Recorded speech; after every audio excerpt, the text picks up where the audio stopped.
These are 3 more of SpongeBob's scariest episodes, the third one being Gone. The episode starts off as any other SpongeBob episode, with him in his little pineapple house, getting ready to start his day. Things start to get unsettling though when he can't seem to find Gary. SpongeBob calls throughout his entire house, Gary, Gary, Gary, but there's nothing but silence. So he just shrugs it off, thinking that Gary got an early start to his day. SpongeBob begins to go to his neighbor, starting with Squidward. He tries to wake him up to make sure that he's not late for work, but again, no answer. SpongeBob then goes over to Patrick's rock, telling him that it's morning and not to forget to wake up, but again, there's no response. SpongeBob just shrugs it off again, thinking that everyone is sleeping, but us as the audience can already see that something is off. SpongeBob then walks to work, and on his way, Bikini Bottom is just empty. There's literally no person in sight, and SpongeBob still hasn't even realized. Even after his shift at work, he looks at his watch and says, "Slow day," with a smile. Everything seems deserted, and the strange music in the episode really gives the audience a haunting feeling compared to SpongeBob's usual upbeat music. As the episode progresses, SpongeBob finally realizes that Gary never even touched his food. This causes him to finally panic, and he runs outside of Squidward's house screaming. SpongeBob calls out to Squidward, telling him that Gary is missing, and again,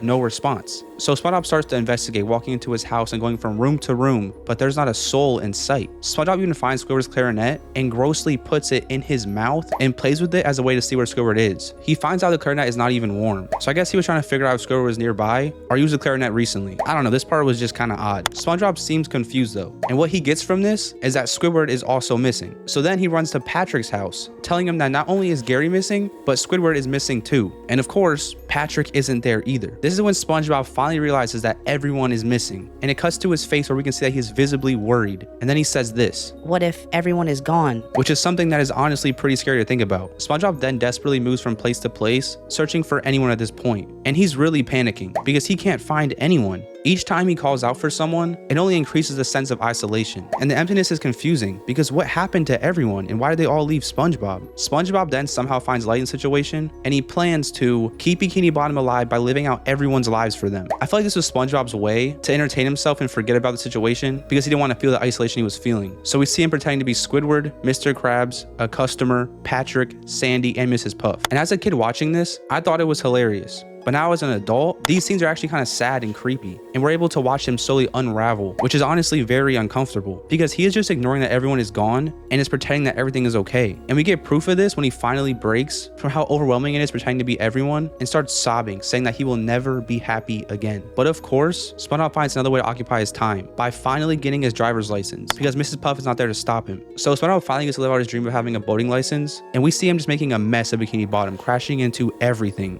And he finally crashes into his house and lands right onto his bed, falling asleep. And the scene shifts over, and we see that SpongeBob was just having a nightmare, which is sad because SpongeBob admits that everyone missing is a nightmare to him and how he hates to be alone. But I guess it wasn't a nightmare because his boat was still with him, and they end up doing everything together, like showering, eating, jellyfishing, playing, and working. I think SpongeBob was trying to compensate for the fact that he was alone by spending his time with an inanimate object. And if that wasn't weird enough, SpongeBob tells Bodhi that he thought he would go crazy without all of his friends, and all he needed was Bodhi to keep him sane. But Bodhi points out that he has a meat puppet of Patrick, which makes SpongeBob act confused, as if he has no idea what Bodhi's talking about. And we don't even fully understand what's going on either, or what Bodhi's even talking about, until we see SpongeBob go into the closet secretly, as if he doesn't want anyone to see him, which is kind of weird because Bodhi's not a real person, so he's going insane. And this part is weird because what was in the closet was Patrick's actual meat puppet, which SpongeBob was controlling with his hand. SpongeBob has literally lost it and was talking to himself, but through a Krabby Patty meat puppet, which is disgusting. But as he's having this conversation, the puppet tells him that he can't talk right now because he's watching us. SpongeBob is terrified to be alone, and he even gets scared when Meat Patrick leaves because we find out that Bodhi this whole time was watching him. SpongeBob is spiraling, and 3 days later he's writing in a diary about how he can't trust anyone and to run as soon as the coast is clear. And right after this, he runs into Bodhi and freaks out. He starts trying to run away, but there are boats everywhere. SpongeBob is defeated and he has gone completely insane, as he's literally roaming the streets now carrying an axe, ready to defend himself against literal boats. Then a bus comes out of nowhere, and everyone from Bikini Bottom gets out of the bus, and Mr. Krabs starts telling SpongeBob to calm down, and SpongeBob asks where they all were, and this part really gets me. The reason that they were all gone was because it was National No SpongeBob Day. This is so cruel and sad. The fact that everyone left him and were actively trying to avoid him is awful. It's also weird too because during the entire episode, days were going by, but then Mr. Krabs reveals to us that it's been 1 day. Does that mean that SpongeBob really couldn't handle being alone and made 1 day feel like eternity? And this episode just keeps one-upping itself because Mr. Krabs explains what they do during No SpongeBob Day, which is building a giant wooden SpongeBob, then burning it to the ground and dancing on the ashes. which kind of sounds like a ritual and also just sounds disrespectful. Then the episode ends with everyone leaving Patrick by himself. So this episode was all over the place, but in the best way possible. It did a really good job of tapping into different fears, like abandonment and loneliness, and witnessing SpongeBob's emotional breakdown was pretty uncanny. And this episode feels very different. Most episodes are very positive and fun, and this one was the complete opposite. Seeing that deeper layer of SpongeBob was honestly extremely sad, but gives great lore to his character. It really explains too why he's always bothering Squidward, because if he's alone, he'll start talking to boats and going insane and talking to Meat Patrick. I mean, it's just crazy. Just watching this episode, I felt crazy. And I love that we could feel his emotions. That was amazing. And also the concept of everyone being gone is just terrifying. The next episode is Planet of the Jellyfish. This episode is a little different compared to the last episode and starts off with SpongeBob and Patrick jellyfishing. And we see this strange cave and a creature in it that disappears in a second. We see the creature again and SpongeBob notices that something is off. So he goes to investigate the cave to see if there's any more jellyfish. And this creature is just watching SpongeBob. And then we get a close up into the cave of this huge, nasty, otherworldly, translucent creature. The creature that makes these weird noises and releases a bunch of infected jellyfish into jellyfish fields. The alien jellyfish are kind of cute at first, but if you really look at them, their eyes are very vacant and hypnotic looking. And their first victim is Patrick, who was just relaxing and taking a good old nap.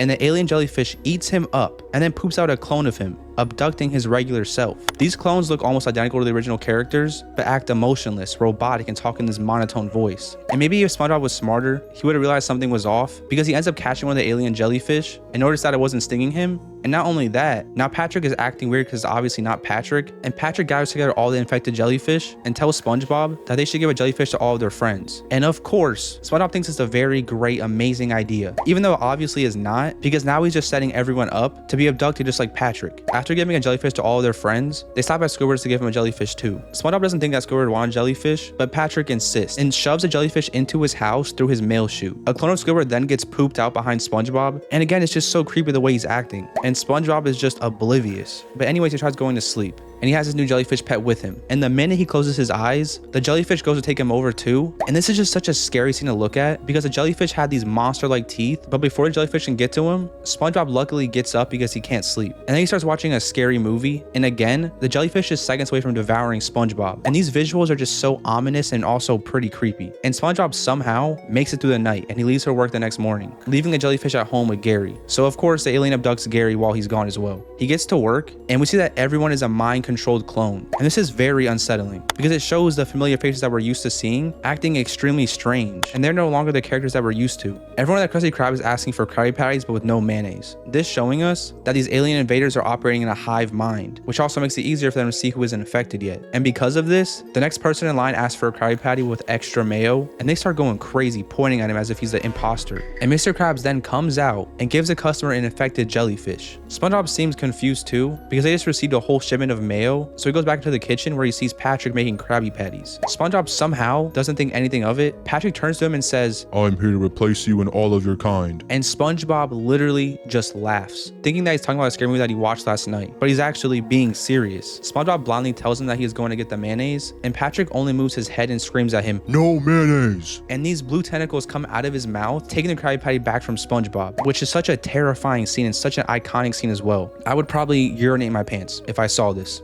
I'd be out. But SpongeBob is not out, of course. He is just weirded out and confused and is still trying to get some mayonnaise. So he finds the mayonnaise, grabs one of the boxes, and sees all of his friends in these cocoons upside down, as well as this big alien monster snarling while petting them. The movie that he watched last night was actually coming true. And now, finally knowing the truth about everyone around him, he has no idea how to act and walks around suspiciously. All of his friends are imposters, and they keep trying to get him to take one of these jellyfish home. SpongeBob starts trying to get away, but all of the aliens start snarling at him, and they're literally everywhere. It's like a zombie apocalypse. I mean, they're literally chasing him like snarling zombies. Then to his luck, Sandy lassos SpongeBob into her dome, and we're able to see that she has not been abducted yet, but she thinks SpongeBob might be one of the aliens. So she starts tickling him to make sure it's really him, which we find out that it is, obviously. And SpongeBob is starting to panic because he has no idea what to do. They start talking and figure out that mayonnaise might be the alien's weakness. So they make a plan to go back to the Krusty Krab disguised as aliens. But sadly, this plan falls short when everyone realizes that they're not actually jellyfish aliens, and Mr. Krabs yells out, "Imposter!" All the aliens start to surround them, and they quickly grab the mayonnaise, shooting it at all the zombies. And it actually seems to be working too, and the aliens quickly melt into his green goo. They then go into the freezer, where the big alien is, and they go into his crazy battle trying to get rid of him. SpongeBob throws the mayo at the alien, but it's so cold that the mayo freezes mid-air. And just when we think the alien has won, Sandy turns up the heat causing the mayo to melt, and the alien explodes into this green goo. After the fight, they're all sitting in the alien's goo, which is kind of gross. So after all of that, it should be all done, right? Everything's good. But then Patrick orders a Krabby Patty with no mayo. So are all the clones truly gone? And that's the cliffhanger we get left on. This is another episode that's just insane for a kid's show. What a crazy concept for such a usual silly and funny show. We literally watched as an alien took over the entirety of Bikini Bottom and honestly almost won. Like imagine SpongeBob and Sandy didn't realize the thing about the mayonnaise. All the characters we love and adore would have just been mindless zombies. Also, speaking of that, seeing these characters this way was so unsettling and insanely creepy. Another thing that really stands out to me is the fact that there was an alien in Bikini Bottom. This really makes me question what else is out there. It makes the iceberg of Bikini Bottom so much deeper, and that's just such a crazy thing to think about. This episode was terrifying, especially seeing Patrick in his alien state. That's something I know for a fact literal me had nightmares about. This episode really highlights how creative the writers can be. Doing an episode on aliens is usually very common in shows, but SpongeBob really showed how creative they can be and mix it up when doing such a common theme. It's honestly impressive. Finally,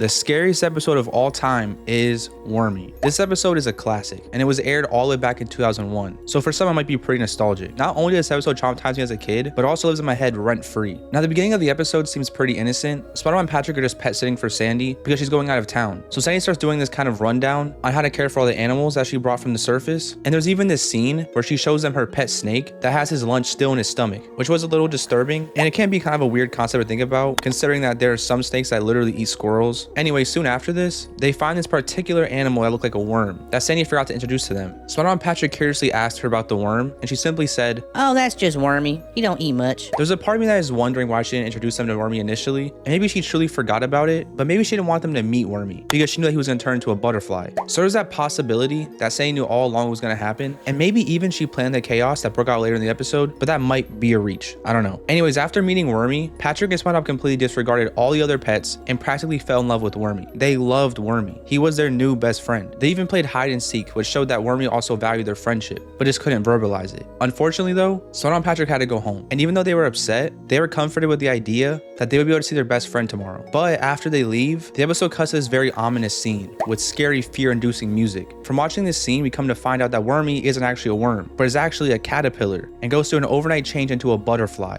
And we get this very detailed live-action scene of it. Pretty disturbing. Now, normally, when a caterpillar turns into a butterfly, it's cool and cute, but in this scene, it was like a horror movie. And they ran with this too, because the whole tone of the episode is changed, and the rest of the episode feels kind of eerie. SpongeBob and Patrick, though, having no idea, go to sleep eagerly, waiting for the next day, because they want to go see Wormy again, but they have no idea what's waiting for them. The next morning, SpongeBob jumps out of bed, and he's so excited. He's excited to see Wormy and continue to take care of Sandy's pets. So they run over to Sandy's house, but when they get there, they are shocked. There's just this random creature in Wormy's jar, and they don't even know where Wormy went. So SpongeBob and Patrick then do something that they're going to end up regretting. They actually open the jar and let the strange new creature out. Now, as the viewers, we all know that this strange creature is actually still Wormy, but no one else knows this because he is unrecognizable. And what's so sad about this is from Wormy's POV, he's probably so excited to see them, but they don't even recognize him. And now SpongeBob and Patrick are under the impression that they lost their best friend and this strange creature ate it. And if the first live action scene wasn't enough, the strange creature lands on SpongeBob's helmet and we get this close up, and it's almost like a jump scare. It shifts from animation to live action again, which makes this creature feel threatening and almost alien-like, which is honestly pretty cool because as an audience, we get to see how SpongeBob and Patrick are seeing this creature. And on top of all of that as well, this scene has this sharp buzzing sound in the background that is so unsettling. Anyways, though, SpongeBob and Patrick are obviously terrified and start screaming and running away from this monster. They don't know what to do. So now they're just running around trying to get away from this monster, so confused and distraught. Shortly after though, they're able to get the monster out of Sandy's dome. But little did they know that this would lead to straight chaos. Literally. Just when they thought that they were safe, they come to the realization that the monster is now on its way to the Krusty Krab. So SpongeBob and Patrick then try to get the Krusty Krab as quick as possible and take this weird shortcut through this random boulder. And they get there at the same time Wormy gets there too. And SpongeBob was being extremely overdramatic about the monster. And Squidward isn't that convinced. And honestly, I don't blame him, because SpongeBob was usually very overdramatic. But then Squidward and Mr. Krabs walk over to the creature because they don't think it's a monster. And Squidward even calls it cute. But it's not until they look closely that we get yet another jump scare from the extreme close-up of the butterfly with the loud buzzing. Squidward and Mr. Krabs are so terrified that their eyes literally disappear. And when Patrick and SpongeBob come out of hiding, all they see is their underwear left on the floor and the monster walking out.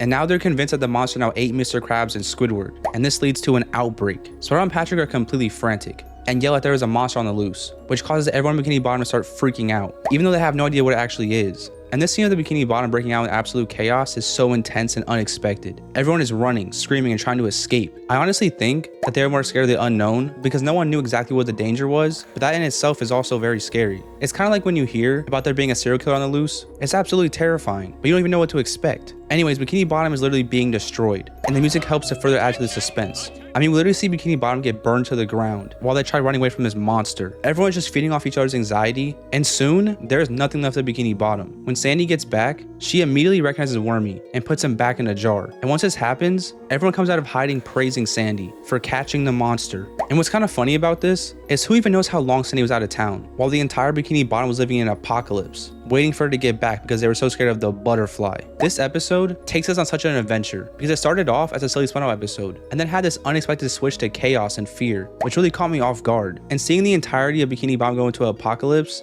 was crazy. Now this episode from an audience perspective isn't that scary because we know that Wormy isn't actually a monster, except for the live action shots because that was pretty scary. But what's really scary about this episode is the unknown. In life, there's always things that are unknown, and that's terrifying. And this episode portrayed that in such a good way. It really shows how your mind can play games with you and make things that aren't even that scary into something that's so insane. And it's crazy saying that about a kid's show. I know I keep saying that, but it's just so impressive to me. But I don't know. I'm just watching SpongeBob Scariest episodes, and if you want to watch more Scariest episodes, it's on the middle of the screen. That's where it's at. It's in the middle of the screen. And these ones are actually a lot more scarier, so just be warned, because you'll probably pee your pants. I don't know. Maybe not.